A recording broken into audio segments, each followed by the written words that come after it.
Okay, Oswald's been shot. We went through that yesterday a little bit. He was shot in the stomach about 2 inches above and to the left of the navel. So right in this area here. Okay, so he was shot in the stomach about 2 inches above and a little bit left of his navel. So he shot in this area right here.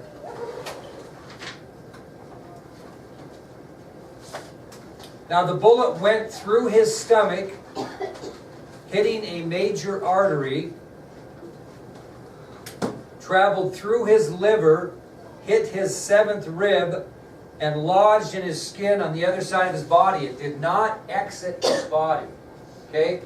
So the bullet went through Oswald's stomach and hit a major artery in the body. It traveled through his liver, hit his 7th rib, and then lodged in his skin on the other side of the body. It didn't come out. You could actually see kind of a lump on the outside of his skin because the bullet did not exit his body. So the bullet went through Oswald's stomach, hit a major artery, traveled through his liver, hit his 7th rib, and lodged in his skin on the other side of his body. So now the personal car of Captain Fritz is replaced by what? Ambulance. So they pull Fritz's car out of the ramp and they hurriedly bring an ambulance down into the basement of the Dallas Police Headquarters. Did they make the reporters and everyone leave after he was shot? Well, I'll show you on video. No, they filmed him being transported or put in the ambulance. They didn't leave. It was just chaos. It happened so quick. Okay? So the personal car of Captain Fritz had not made it down to the basement all the way yet. Remember, it was still backing up, and so they pushed it, took it straight out, and quickly replaced it with an ambulance. Oswald was obviously loaded into that ambulance and rushed to Parkland Hospital. Now you got to think about this. You know these doctors, for the most part, that were there the day the president was killed? This is like 48 hours later, almost to the time, and now here they are treating the assassin. Pretty much the same people are getting this again 48 hours later. Wouldn't that be kind of hard though to treat him after, like, if you know? Like, did they not Well, want to do it? no, it's in it. We'll go get to that. It's kind of Wasn't interesting. it even the same doctors who treated Oswald? Some of them. Well, actually, the first person that saw Oswald was Dr. Robert McClellan, who we already talked about. So, as they get into the hospital, one of the first doctors to see Oswald is Dr. Robert McClellan, who was there during the Kennedy treatment, and he was quoted as saying that Oswald looked as white as a piece of paper. So one of the first doctors to see Oswald when he was brought in was Dr. Robert McClellan, and he was quoted as saying that Oswald looked as white as a piece of paper when he came in. Secret Service agents also were there after they heard of the shooting with machine guns drawn. And they ordered an agent to stand close to Oswald the entire time. Why? To protect him? He's already shot. Why would they put a Secret Service agent right aside the whole time? Close what? No, he wasn't going anywhere else. So people would In case he did what? try to kill him. Gave a bedside confession. So they were hoping that he might give what they called a bedside confession. Maybe he would confess at that point. Why was Secret Service? For that reason. To make sure that, nothing else happened. They didn't know if he was going to live or die. They wanted to they were going to But like, control. why was Secret Why were Service they with Dallas? Oswald in the first place? Why would they work? Well, we'll talk about that. He had a Secret Service agent assigned to him as soon as he got arrested. And yeah, because we'll talk about that. Okay. Well, this is kind of interesting because at Parkland Hospital, a fairly small hospital, Oswald's going to be treated in the same vicinity where President Kennedy was pronounced dead just 48 hours earlier. Now, it's been insinuated, nobody really knows for sure, but it's been told that they actually pushed Oswald in his gurney toward trauma room 1, but nurses redirected them to trauma room 2 because they didn't want him in the same room that the president had died in. That's what's insinuated. He ended up going to trauma room 2, no doubt. But the story is that they actually were going to take him to the first trauma room, which was open, which was trauma room 1. But remember, some of the same people were there when President Kennedy was treated, and they redirected Oswald to trauma room 2. Guess who operated on Oswald for more than an hour in trauma room 2? Dr. Ron Jones, Malcolm Perry, and Robert McClellan. The same 3 doctors that worked on President Kennedy. So in trauma room 2, Dr. Ron Jones, Dr. Malcolm Perry, and Dr. Robert McClellan operated on Oswald for more than an hour. The nurses, everybody, were pretty much the same people 48 hours later.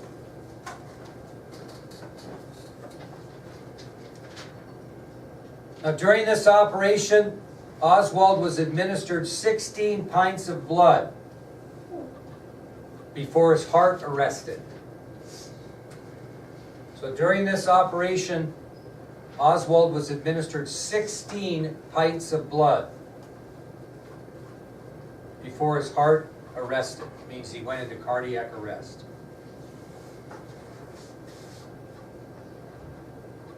Now, Dr. Perry actually opened Oswald's chest and performed open cardiac massage to no avail.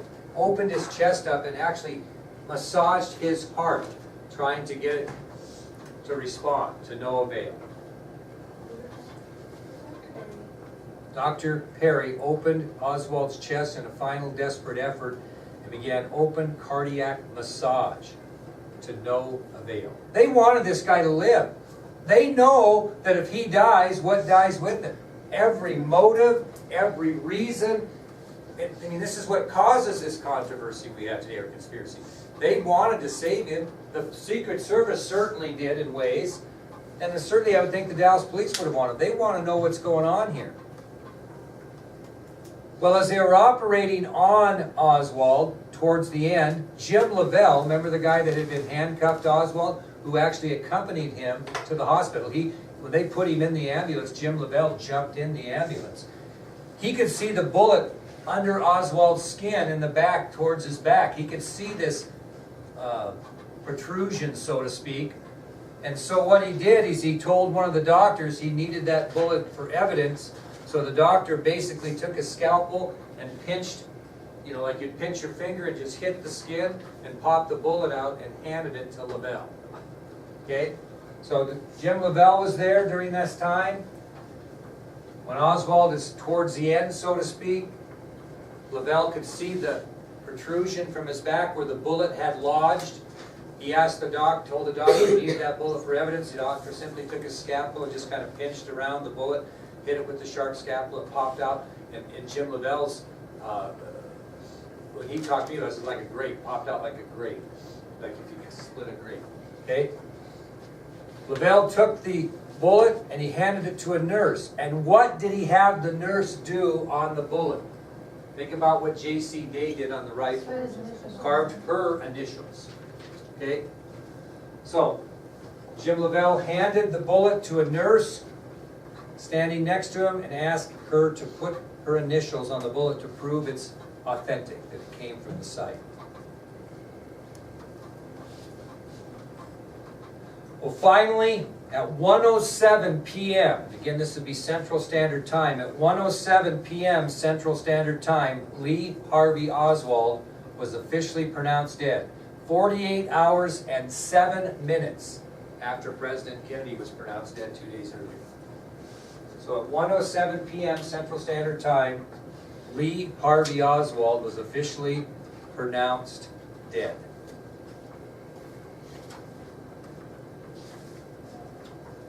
Okay, now who might you want to know a little bit about? The guy shot him, right? So we're going to give you, the next subtopic is the role of Jack Ruby in the shooting of Oswald. We'll tell you a little bit about Jack Ruby. The role of Jack Ruby in the shooting of Oswald.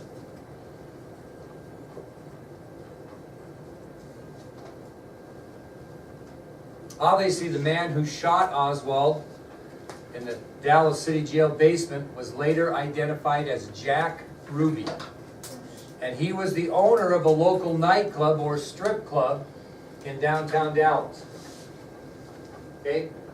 I'll kind of explain the nightclub life to you a little bit. So he was the owner of a local nightclub, which was also a strip club in downtown Dallas. Okay?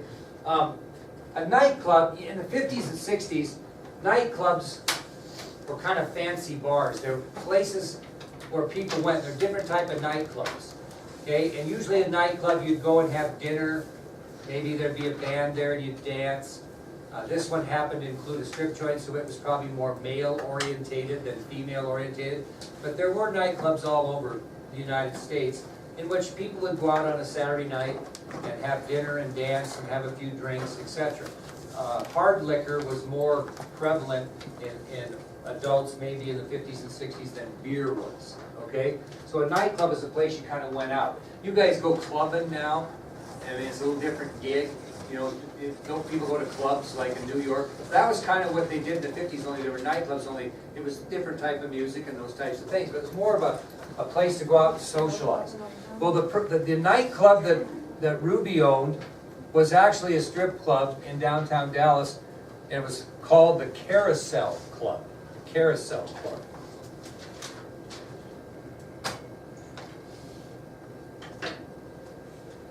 He actually owned two, but the one that he's most famous for owning is the Carousel Club. Well, when Ruby shot Oswald, the pistol was wrestled from him, and he was immediately arrested, and he was taken immediately down to the county jail, not the city jail, down to the county jail to await a trial. Because there was no interrogation, is there? I mean, really? I mean, Jesus, he shot him in front of God and everybody. We got a Pulitzer Prize winning photograph of him doing it. So it was different. He didn't go to the city jail and wait till everything, you know, the interrogation all then get transferred to the county jail. He went straight to the county jail. They might interrogate him there, but it was not the process. Do you see? It's pretty obvious he did it. Okay? Now I'll tell you a little bit about how Jack Ruby got himself in the situation. The morning of November 22nd, the day the president was shot, he was sitting in the offices of the Dallas Morning News, which is a newspaper building. Okay? The morning of the assassination, prior to the assassination, Jack Ruby was in the Dallas Morning News, sitting in the offices. What do you think he was doing there? Think about what he does. What do you think he might have been doing there? What's that? Right, he was placing ads in the newspaper for his two nightclubs, the Carousel Club and the Vegas Club. He had two nightclubs, and he was putting ads in the newspaper there. That's what he was doing the morning of the assassination. And he picked up the newspaper, and he saw an ad placed in the paper. I gave you a copy of it. That ad up there that you see that said, "Welcome, Mr. Kennedy, to Dallas." Remember that one I gave you? I told you that was some of the things that Kennedy's aides were concerned about when he went to Dallas in the first place. Well, he looked at that ad, and you have a copy of it. I gave you a copy of it. And he noticed this ad, and he noticed that the name on the bottom of the ad, the person that put it in was Bernard Wiseman. And if you look at this, you have your own, but if you look at this up here, you'll see these, you know, "Welcome, Mr. Kennedy, to Dallas," a lot of criticism, and it's put in there by the American Fact-Finding Committee, Bernard Wiseman, chairman. And this is what he notices at the bottom of the ad, Bernard Wiseman, chairman.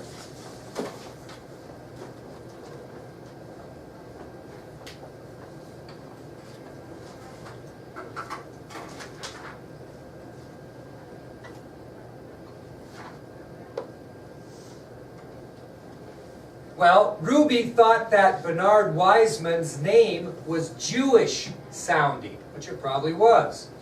And he thought that that ad would reflect badly on the Jewish community that lived in Dallas. Because you know what Jack Ruby's real name is? Jack Rubenstein. and he changed it to Ruby because he was Jewish, and Jewish people were looked down upon at that time. So he looked at this ad and thought, oh man, this Bernard Wiseman's probably Jewish. This is really going to look bad in the Jewish community in Dallas because they're criticizing the president. So he was concerned about that in the morning because he was Jewish. Well, that was just in his thought process is why I'm telling you that, because it's going to make a story. Well, day goes on. News came that President Kennedy was shot. Everybody was gathering around the television. Ruby was there during the assassination. He was still at the Dallas Morning News putting those ads in. And according to testimony among the people that worked at the Dallas Morning News, when Ruby heard the news on the television, he was silent, shaken, and ashen. Okay? Silent, shaken, and ashen. He was very upset with the news of the president's assassination. He was fond of the president. Okay? He was fond of the president. So as he's sitting in the Dallas Morning News and gets the news the president has been shot, according to testimony, Ruby was very silent, shaken, and ashen. Now, let's go back to let's go forward to the 24th. This is the day that he shot Oswald. Okay? At 10:19 a.m. that morning, he was in his apartment and he got a call from one of his strippers. The story I'm about to tell you is my rebuttal to the fact that Ruby was hired by anybody or intentionally had in his mind in advance that he was going to shoot Oswald. Yep. So this is the morning. This is the 24th. This is the 24th. At 10:19, he gets a call from one of his strippers. Now, what time is Oswald supposed to be transferred? Around 10. So, I mean, you think about this for these conspiracy theorists that think, oh, he was part of a conspiracy. Nobody knew when he was going to be transferred. If he would have been transferred at 10 o'clock, Ruby would have been nowhere in the vicinity because he's in his apartment getting a call from one of his strippers. The stripper's name was Karen Carlin, also known as Little Lynn. That was her stage name. Okay? Her name was Karen Carlin. But she was better known in the stripping circuit as Little Lynn. Why do you think she called Ruby that morning? Calling sick. Actually, she called in to see if he would advance her some money because she was behind on her rent. So she called and asked, gee, can you advance me some money? I'm behind on my rent. Jack Ruby was a good employer. He was very good to his employees, whether they were bartenders, cooks, or strippers. And he was very good. And so he agreed to help her out. So he got dressed and left his apartment at 10:58 a.m. 10:58 a.m. He left his apartment to go get this money to Little Lynn for her rent. 10:58. And here are 3 things he had with him.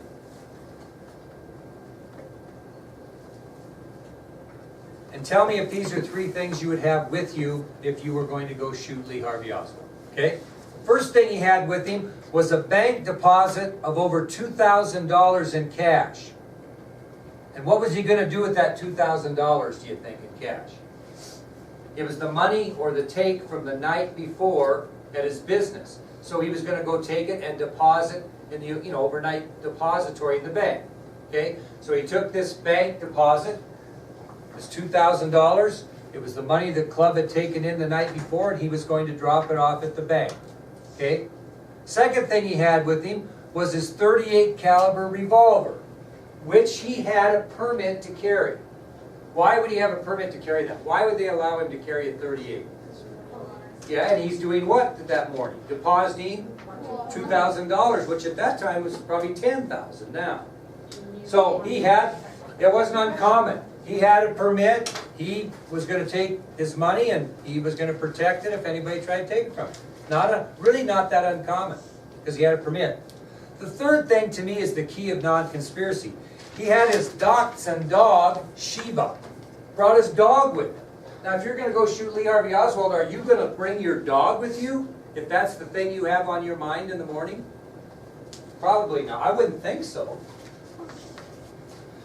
Well, the first place Ruby went is he went to a Western Union station. Anybody know what a Western Union station is? It's a thing where you can transfer money. I put I want to send $25 to you. I pay Western Union $25. They send a ticket over to wherever little Lynn is. She gets the ticket. They give her $25. That's how he was going to get her money. He was going to wire the money to her. So he drives to a Western Union station in downtown Dallas, and he arrives there at 11:05 a.m. And ironically, it's just kind of right across the street from what? Dallas Police Headquarters. So he drives to a Western Union station in downtown Dallas, and it's just kind of probably 100 yards right across the street, kind of in Dallas. I've been there. And he arrived there at 11:05. So he goes inside, and he's probably not the first guy there or only guy there.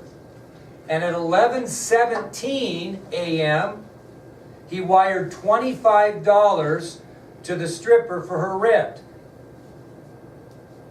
Actually, it cost him $26.87. It cost him $1.87 to do what? Wire the money. How do we know that? How do we know it cost him $26.87? He got a receipt. And guess who took the receipt from him after the shooting? Jim Lavelle. Okay, so they had the receipt with the time on it. And it said that at 11:17 a.m., Ruby wired $25 to the stripper for her rent. The receipt showed that of $26.87, and Lavelle took it from Ruby's pocket after he was arrested. Now, what time